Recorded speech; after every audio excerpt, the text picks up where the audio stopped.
Shalom shalom, Yesu ashimwe cyane. Nizere ko muri amahoro, nizere ko mushima Imana. Tubaye ikaze muri risengesho ry'umunsi ryo kuri iki cyumweru cyacu cy'umugisha. Nizere ko mwaramutse neza n'abandi bari mu ijoro cyangwa se ku manywa. Nizere ko Imana ikomeje kubarinda mu izina rya Yesu. Tuna Prophet Robert tubaye ikaze mu isengesho ry'umunsi ry'ubuhanuzi. Reka dusenga nyuma twumve icyo Uwiteka agiye kuvugana natwe kuri iki cyumweru. Mana, turagushimye ko Imana ifite imbaraga. Turagushimye kuri Imana wo kwizerwa, kandi turagushima kuri Imana ishoboye byose.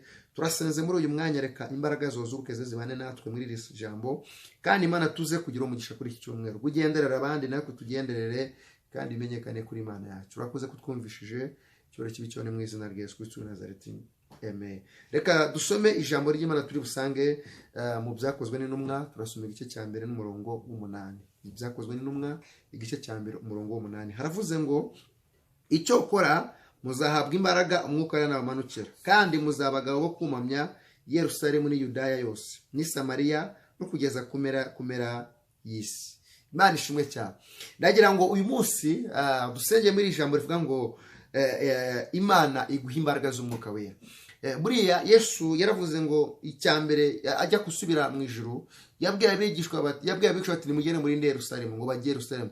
Arababwira ngo icyo kora muzahabwa imbaraga umwuka wera nabamanukira. Iteka iyo udafite mwuka wera uba wiyobora. Iteka iyo udafite mwuka wera werwa na kamere. Ariko iyo ufite mwuka wera uwo mugabo wo guhamya. Uzi impamvu duhora twiganyira, twiheba, twitotomba, twivovota? Nuko nta mwuka wera dufite. Iyo ufite mwuka wera uba ufite ijwi ry'Imana rikubwira ngo komera, rikubwira ngo humura, rikubwira ngo nzabana nawe, rikubwira ngo nzabikora, rikubwira ngo nubwo itinda ariko izasoza icyo yavuze. Ariko iyo udafite mwuka wera uhorana amaganya, uhorana kwiheba, uhorana amarira, wumva amajwi akubwira ngo ntibizakunda, ntibizashoboka, urapfuye, birakomeye. Ariko iyo ufite mwuka wera, haleluya, arakubwira ngo iyo akoze biriya izakora n'ibi. Rero ndagira ngo uyu munsi wa none mu izina rya Yesu Kristo w'i Nazareti, uyu munsi wa none Imana iguha imbaraga z'umwuka wera. Wakira imbaraga z'umwuka wera.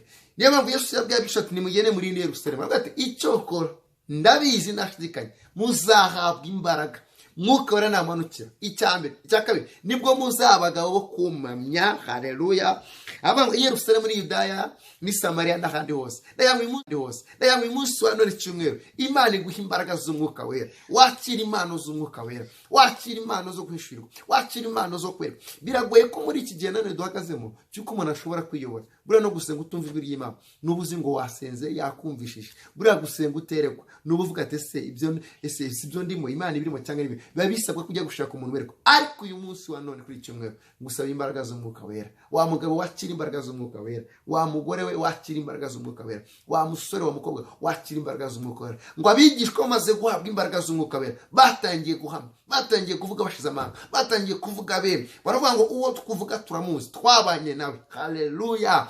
Uyu munsi mwifurisha imbaraga z'umwuka wera. Iyo umuntu afite mwuka wera, umwuka aratsinda kamere. Iyo umuntu afite mwuka wera ntabwo mwuka arashobora kwemera gukora icyaha, kubera ko ujya kukiba bati oya wigikora. Ariko iyo udafite mwuka wera, yes, ugenda. Niyo mpamvu Yesu yigeze kuvuga ngo nta mpumyi ebyiri irandatindi, kubera iki? Zose nizibona zagwa mu byo cyangwa zikaguhana nabi. Ariko uyu munsi wa none ngo labore siregome gusaba imbaraga z'umwuka wera, wakira impano z'umwuka wera mu izina rya Yesu. Yesu aravuga ngo muzahabwa imbaraga mwuka wera namanukira. Uyu munsi wa none wakira imbaraga z'umwuka wera. Reka dusenge Imana. Ibyo byakuneshaga niwakira imbaraga z'umwuka wera uzabinesha. Ibyo byakubwira ngo ntibizakunda niwakira mwuka wera azakuza imbaraga. Akamaro ka mwuka wera aguha umunezero. Mu gihe abantu badafite umunezero ugira umunezero. Akamaro ka mwuka wera aguha ibyishimo mu gihe abantu batabifite. Abantu babona useka unezero kubera iki? Ufite imbaraga z'umwuka wera. Hari Kristo uri muri wowe. Uyu munsi mwifurije gusaba imbaraga z'umwuka wera mu izina rya Yesu. Reka dusenge muri isengesho. Ngicyo koza muzahabwa imbaraga z'umwuka wera mwuka wera namanukira. Ngo muzaba abagabo bo kumamya Yerusalemu ni Yudaya ni Samariya n'ahandi hose. Mana, mu izina rya Yesu sabiye abana imbaraga z'umwuka wera. Nk'uko wazimanukiye abigishwa bakaba abagabo kugwamya, sabiye imbaraga mwuka wera abana bawe. Baha imbaraga z'umwuka wera, kandi uyu mwanya wamanukira muri iki cyumweru cy'umugisha waduhaye, iki cyumweru kidasanzwe. Nubwo uza gutanga imbaraga z'umwuka wera, tanga imbaraga. Kandi Imana, abasenze bagusaba Imana zibaye kubw'ineza yawe. Urakoze Imana kubikoze mu izina rya Yesu Kristo w'i Nazareti. Amen. Wakira imbaraga z'umwuka wera. Bifurije kugira icyumweru cyiza.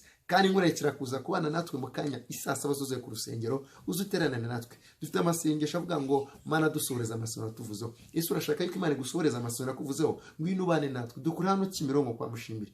Ugeze kwa Mushimire wazuka waduhamagara iyo nimero kuri screen yawe, tukagufasha tukasenga kandi tubonye Imana ikora. Bifuza ko tubona na by'umwihariko hagere saa 5 tubonane dusengane mu byifuzo.